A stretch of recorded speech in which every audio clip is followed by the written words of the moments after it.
Evet arkadaşlar vallahi deprem oluyor. He vallahi. Oy.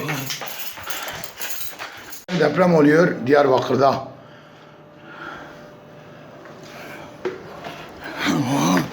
Millet kaçıyor.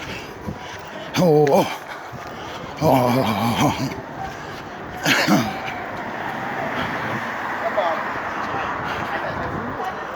Uğur.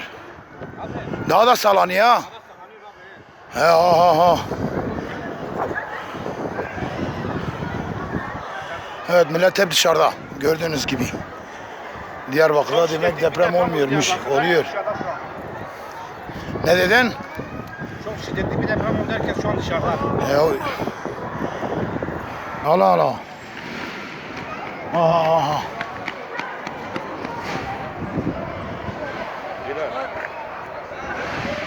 Deprem. Abi. Deprem oluyor.